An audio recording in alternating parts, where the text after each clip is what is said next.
At sa puntong ito, kumuha pa tayo ng iba pang balita.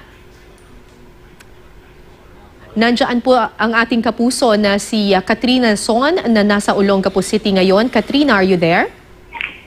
Yes, Kara. Alam mo, sa ngayon, nakaantabay na nga ang mga media dito sa likurang bahagi nga ng gate ng Olongapo Hall of Justice dahil nabalitaan nga natin na tapos na raw yung naturang arraignment at any minute daw ay lalabas na nga itong convoy ni Pemberton pabalik muli ng Manila. Ngayon, nakita natin, Kara, na as of 5 minutes ago, unang lumabas yung sasakyan ng SOCO na after daw nun ay magsusunod-sunod na nga raw yung mga sasakyan na siyang maghahatid nga kay Pemberton pabalik dyan sa Manila. Pero ngayon ay nakaantabay pa rin tayo, Kara.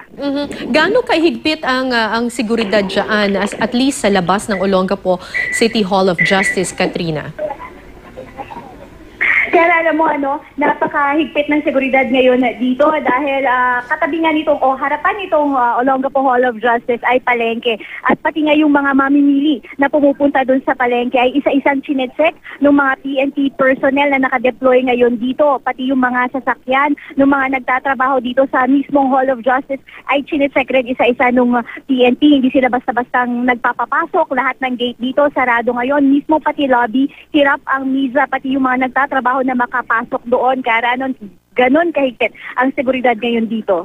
Katrina, si Howie Severino to. Alam mo ba kung sino-sino yung mga kasama sa convoy ni itong Lance Corporal Pemberton na may kasama yung mga gwardiya niyang Amerikano at Pilipino?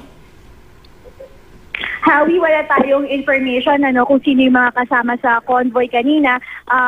Pero ang sinasabi lang nila dito mga PNP personnel daw. Pero kaninang umaga naman, alas 7 nga ng umaga nakita natin yung abogado ni Pemberton na sumunod dito, meaning hindi siya isa or hindi siya kasama doon sa convoy kaninang umaga, Howie.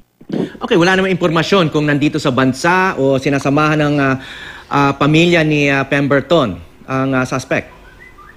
Wala pa tayong impormasyon tungkol dyan, Howie, pero pipilitin nating malaman kung sino nga ba ang sumama kay Pemberton sa convoy o kung kaya naman ay may kasama siya sa kanyang mga pamilya na nandito sa ngayon. Howie? Okay, maraming salamat, Katrina Son.